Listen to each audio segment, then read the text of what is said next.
channel. I got some great boxing information for everybody tuning in.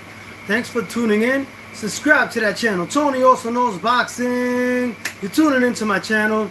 I have to make a big grand introduction like that just to get everybody involved, because I like to have a lot of passion when I do my interviews. But yes, we're talking about a lot of different things in boxing. We have Yanker Rivera, who is a Puerto Rican, and he is gonna fight. I think he's 7-0 with 3 KOs. He's gonna fight Angelino Cordova. As we all know, whoever watched the fight before Angelino Cordova was fighting Yanker Rivera, he's a defending champion. Before that happened, Angelino Cordova fought Julio Cesar Martinez, who was 20-3 with 15 KOs, and that fight was really intense. And I saw, what's his name, Angelino Cordova actually losing that fight. He's 18-0 with 1 draw and 12 KOs at the time when he fought, Julio Cesar Martinez. That fight, he went down in the 3rd round. Angelino Cordova got knocked down twice in that 3rd round. And I believe that he was, he got up, he don't have defense, but he throws a lot of combinations, Angelino Cordova. But Julio Cesar Martinez, my gosh, he was throwing combinations left and right and landing on Angelino Cordova and knocked him down in the 3rd round. This was in, I believe it was March 30th of 2024. And when I saw that fight, I watched it with my son, and we were like thinking to ourselves, I don't know how in the world Angelino Cordova from Venezuela is winning this fight, because he's getting really hurt, like throughout the whole fight, getting beat to pillar to post. And I feel like he was fighting back. Angelino Cordova was definitely fighting back, and trying to knock him down, especially after Angelino Cordova got knocked down 2 times in the 3rd round. If there would have been more time in that 3rd round, he would have got knocked out. They would have stopped the fight. So the fight continued, and they were going back and forth in this fight. Angelino Cordova, between Angelino Cordova and Julio Cesar Martinez, who was the champion, who was making the 6th defense of his championship that day. And this was Angelino Cordova's first attempt at a championship. It was for the WBA. No, not the WBA. It was for the WBC. And the title that let me just say one thing. This fight, I believe that Angelino Cordova definitely lost the fight. Of course, they gave the fight to Julio Cesar Martinez that day, because the judges saw that he was the effective aggressor and landed the more cleaner shots, and actually knocked down Angelino Cordova 2 times in the 3rd round. And it almost ended in knockout. If there was more time in the 3rd round, the fight would have ended by knockout for Julio Cesar Martinez, who was the champion at the time. He was actually the champion, and it was for I think it was the WBC. He was the WBC champion. And what happened was they found out that he was using illegal substances, illegal banned substance in the fight, and he was actually masking agents before he actually took the fight. Julio Cesar Martinez, the current champion at the time. And when he was purposely using illegal substances to give himself an advantage, and no wonder he kept coming, and whatever punches Angelino Cordova landed on him were not doing any damage to him. He kept like, putting his gloves together, slapping his gloves together like, you can't do nothing to me. It was amazing. But I realized, wow, he definitely was taking something. If now watching that fight again, in hindsight of what he got banned of, before he got banned, like when I saw that fight, like before I knew that he got banned, I was wondering wow, he takes a lot of shots. He's able to take Julio Cesar Martinez takes a lot of good shots on the chin, and he doesn't get hurt easily. But then you think about it in hindsight, after he was banned, because they found masking agents and diuretics, that he did that before the fight intentionally so he can have an advantage. And guess who trains him? Eddie Reynoso. So they have a bad reputation of illegal substances in their fighters with Ryan Garcia, Canelo. He definitely has done, a lot of illegal substances before fights, and they're known for doing that. And this is another fighter, Julio Cesar Martinez, under Eddie Reynoso, that has been caught using illegal substances. When they tested his blood, he came out negative for illegal substance, masking agents before the fight. So he did that intentionally. And I felt like he was such a strong Mexican fighter that takes good shots. But now in hindsight, after all the things that transpired, and he's been banned out of boxing for 9 months. This fight took place March 30th, 2024. And I'm like, wow, 9 months out of boxing because of illegal substances. So they turned the decision win that Julio Cesar Martinez got that day into a no contest. So now he doesn't have the belt, and Angelino Cordova has the belt, and he's defending it, the WBA belt. It's actually the WBA belt that they were fighting. That he was defending, I think, Julio Cesar Martinez. Now Angelino Cordova. Now I know why he doesn't have a loss on his record. Because I was thinking, why are they promoting Angelino Cordova as a 19-0 with 1 draw and 12 KOs against Yanker Rivera from Puerto Rico, who is 7-0 with 3 KOs for a title fight as an undefeated fighter? Why are they promoting him as an undefeated fighter? And then I did my research and I did my due diligence, and I found out that Julio Cesar Martinez was stripped of his title, and they gave the title win victory to Angelino Cordova, who I thought lost that fight, but I guess he was definitely using illegal substances, Julio Cesar Martinez, so I could understand that. But I do believe that no one should cheat to get a win and have an advantage, and I believe a lot of Mexican fighters are cheating under Eddie Reynoso. They're actually cheating, and a lot of them are getting away with it. But I guess this guy got found out. Julio Cesar Martinez got banned from boxing for 9 months, and Canelo was banned too. But a lot of these fighters, Ryan Garcia, he was banned as well. He was under Eddie Reynoso. A lot of these Mexican fighters under Eddie Reynoso are cheating, and I feel like that's not the way you go about getting a victory. You should fight fair and square and not use any advantage if you really truly believe you're the best. I was enjoying that fight. I was enjoying that fight between Angelino Cordova and Julio Cesar Martinez, who was the current champion at the time, 20-3 with 15 KOs. He don't have no defense. Like most Mexicans, they don't have defense. Not saying all, but he don't have no defense. And Cordova definitely doesn't have no defense because he got knocked down 2 times in the 3rd round. And if it wasn't for Jose Cesar Martinez using illegal substances, if he wasn't using illegal substances, he would have probably did the same thing, but he would have took a little longer, and it would have not been as, he would not probably knocked him down 2 times, and he probably would have got knocked down himself. Who knows? But I believe that Angelino Cordova, he throws a lot of punches. He has a little bit of boxing ability, nothing crazy. He's not fast. He's slow, and I think he still would have lost against Julio Cesar Martinez. But well, he's the champion because Julio Cesar Martinez was cheating and lost his belt. He's banned for 9 months. So Angelino Cordova is technically not undefeated, but he is undefeated due to the circumstances because Julio Cesar Martinez cheated in that fight. And he's fighting August 23rd. Angelino Cordova is fighting August 23rd and defending his title against Yanker Rivera, who is promoted by MVP Promotions. I'm supposed to get Yanker Rivera on my show. I reached out to him. I asked him if I could interview him, and he said, yes, claro que sí. But he hasn't gotten back to me, so I can't really say whether I'm going to get the interview. But I'm working really hard to get the interview before he actually before he actually wins the belt, because he's fighting for the belt. What up, man? I'm lifting some weights. ATM.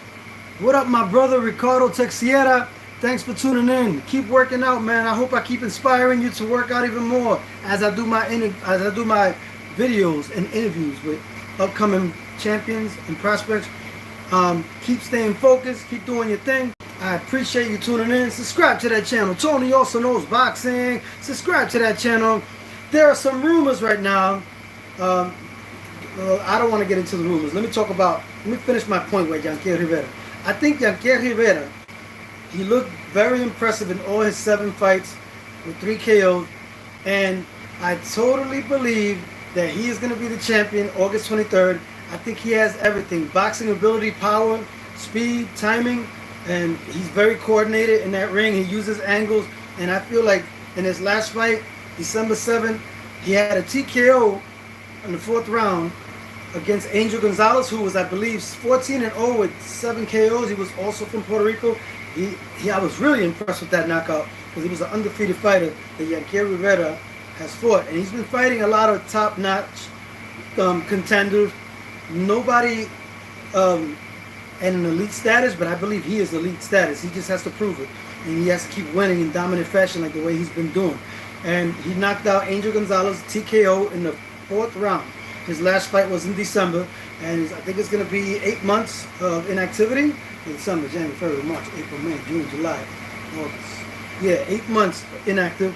And I feel Angelino Cordova has been inactive even way longer. Since March 30th of 2024, he's been inactive. He's been inactive. Got tongue-tied right there.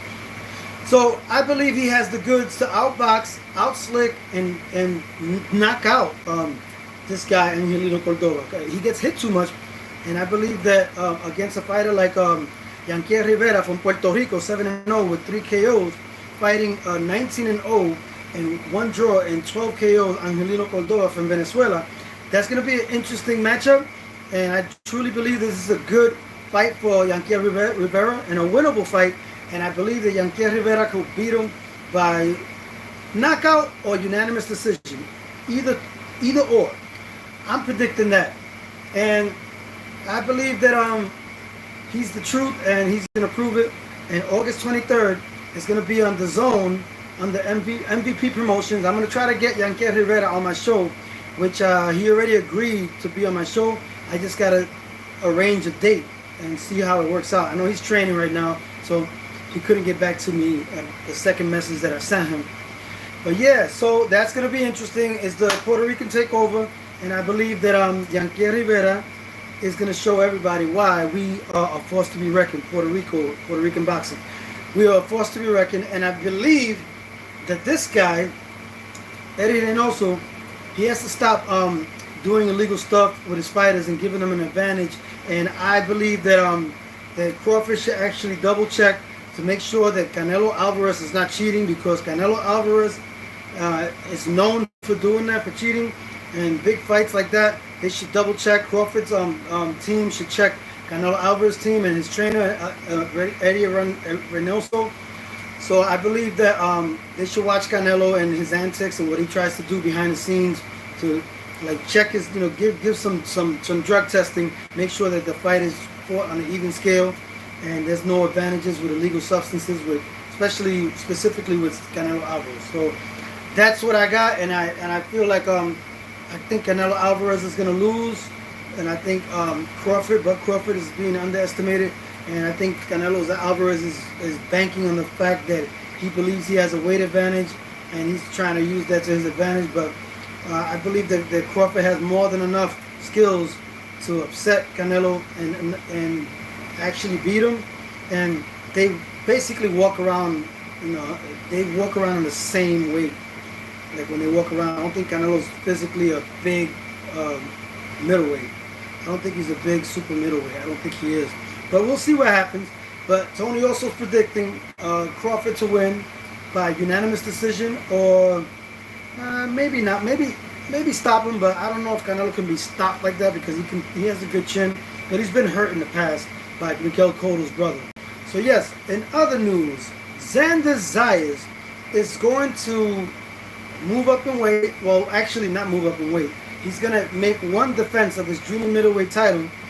It's rumored that it's going to be in Puerto Rico, but now that Bob Arum has decided that he wants Xander Zayas to fight Santillán is moving up to junior middleweight to actually fight Xander Zayas.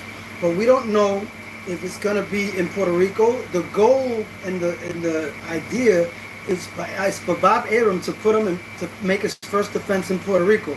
So Xander Zayas is keeping his fingers crossed, but that it is in Puerto Rico. But that is the ongoing talks right now about Santillán fighting Xander Zayas. He's moving up in the junior middleweight division to fight for Xander Zayas' title, and possibly in Puerto Rico. Let's keep our fingers crossed. Let's subscribe to that channel. Tony also knows boxing. Subscribe to that channel. You know what I find interesting? Xander Zayas they're constantly mentioning him fighting Bakram Murtazalev.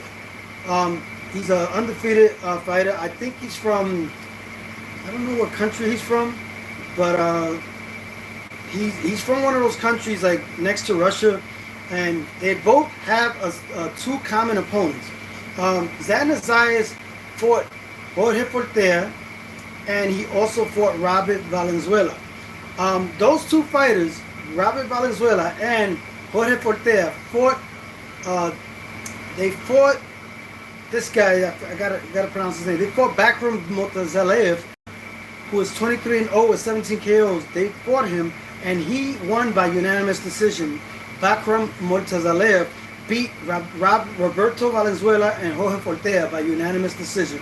And the fight between Jorge Porter and Murtazalev, who is 23-0 with 17 KOs, Murtazalev he won the title eliminator IBF belt by beating Jorge Porter, beating him by unanimous decision. He didn't knock him out.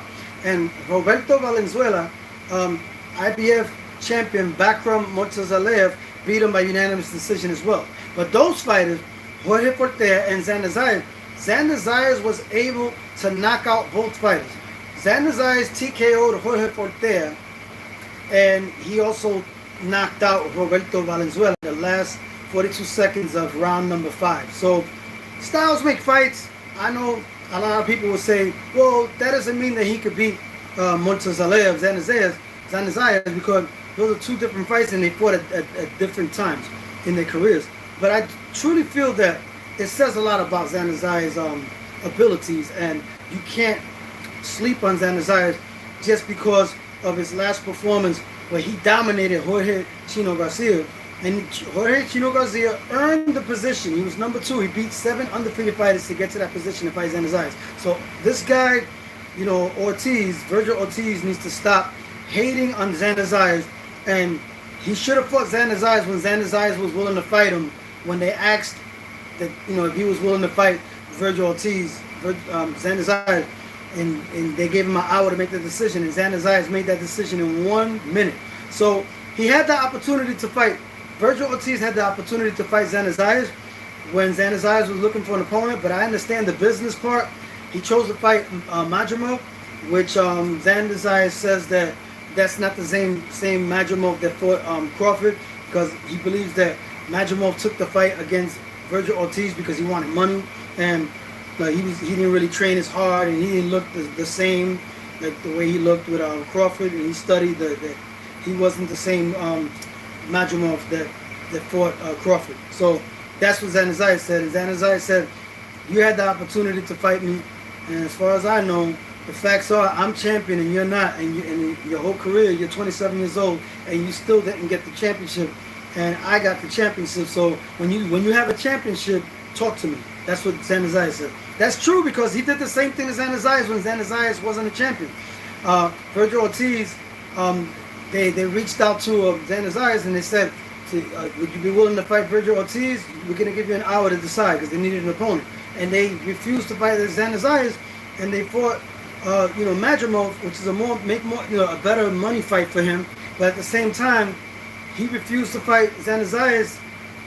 In hindsight, I found out that the reason why he refused to fight Xander Zayas was also because there was less money, and he don't have a championship belt. So he said, when he gets the championship belt and both of them are champions, then Virgil Ortiz said that it'll be a better fight for them.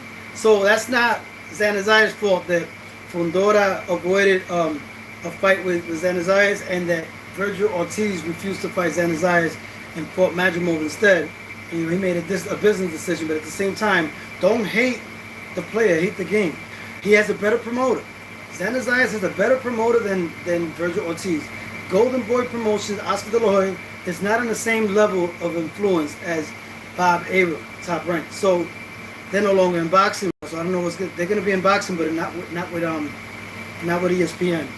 So yeah, those are the things that you know, I feel like, you know, you can't hate on Xander Zayas for doing what he had to do and for him to get the belt, because the influential promoter that he has, he played the right game to get him in the position to fight for the WBO junior middleweight against the number 2 Jose Chino Garcia.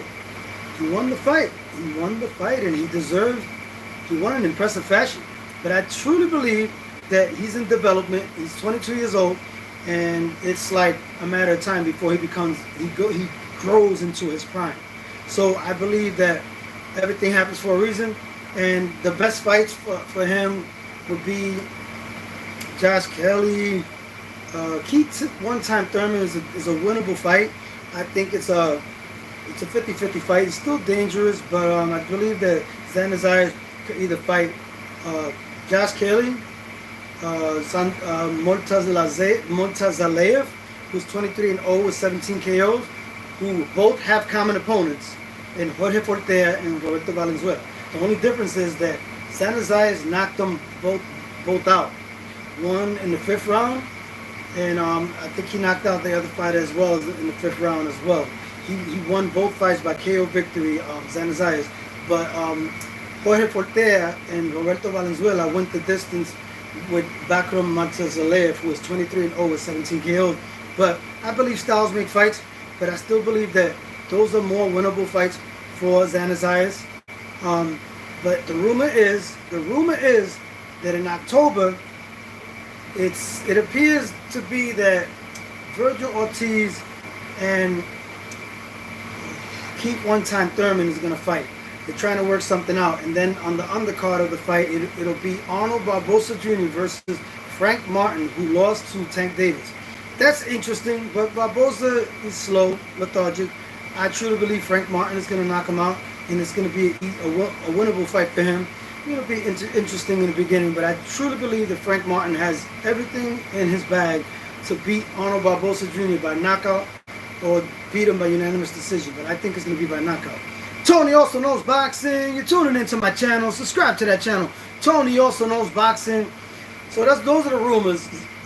Virgil Ortiz, they're negotiating something where a fight between Keith one-time Thurman could be as the main event, and the undercard will have Arnold Barbosa Jr. fighting Frank Martin.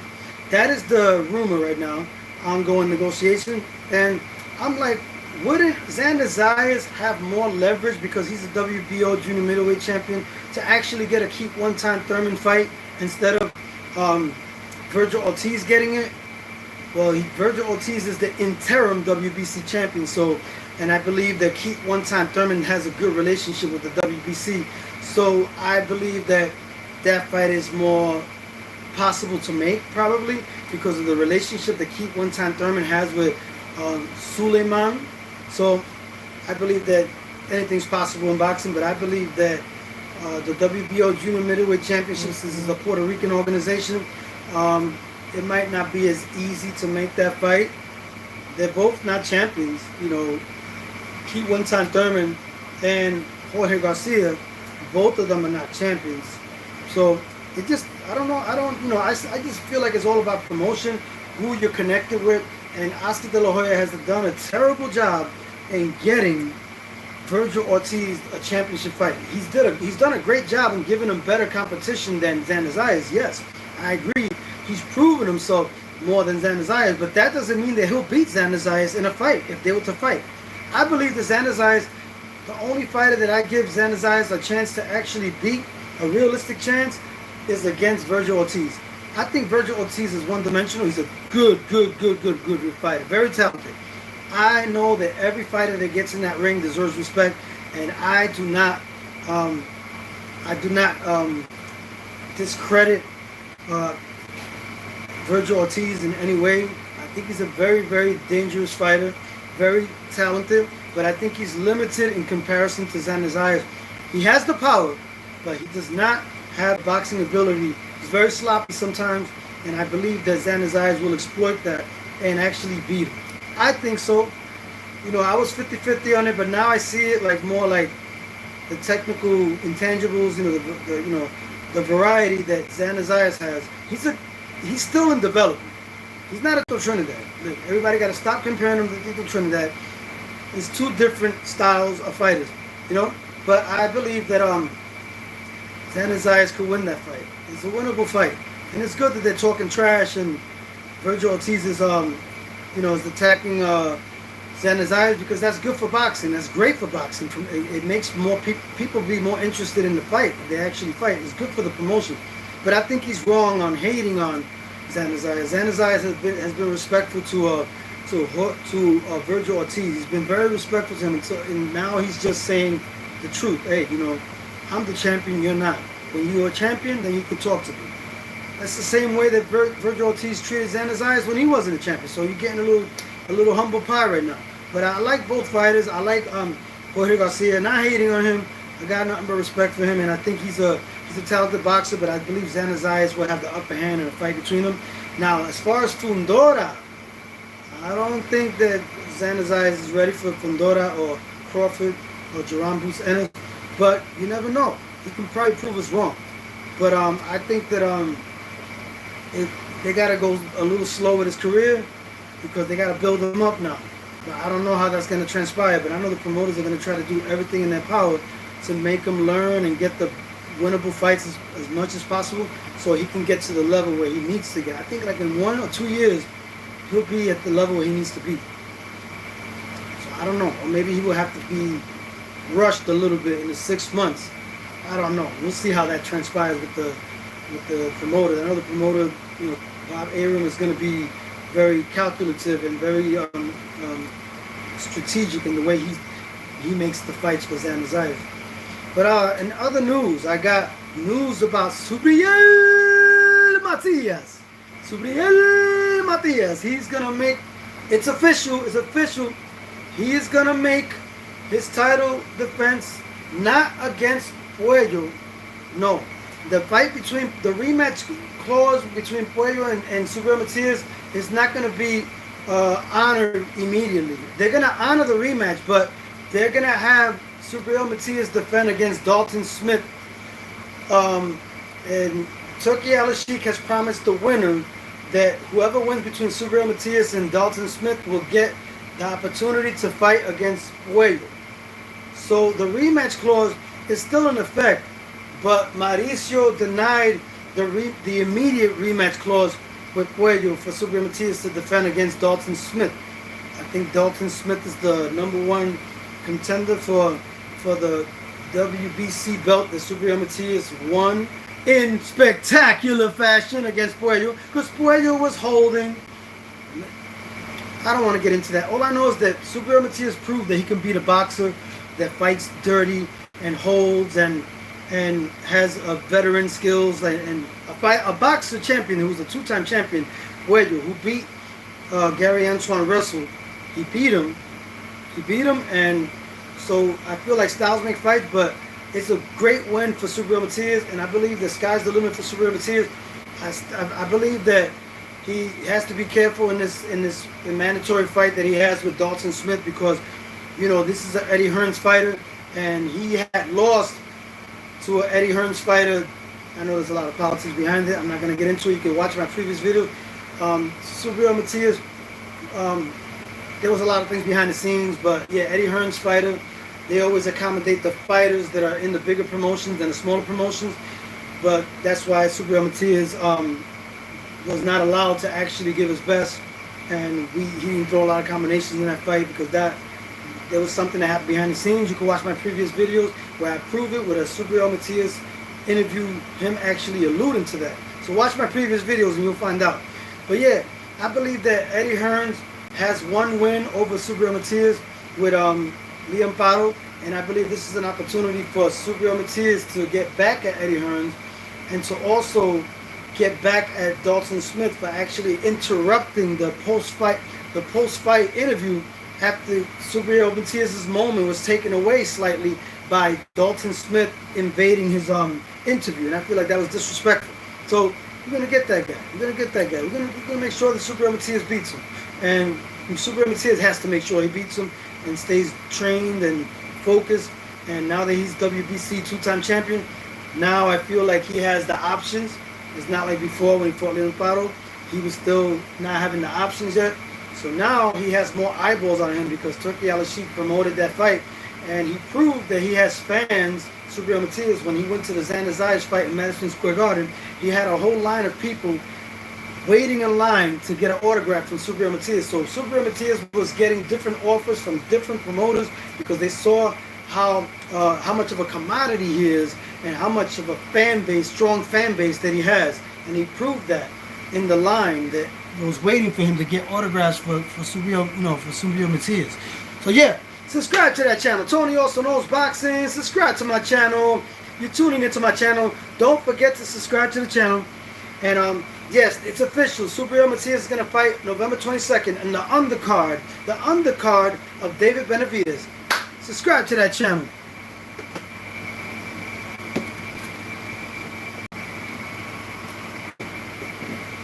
Tony also knows boxing.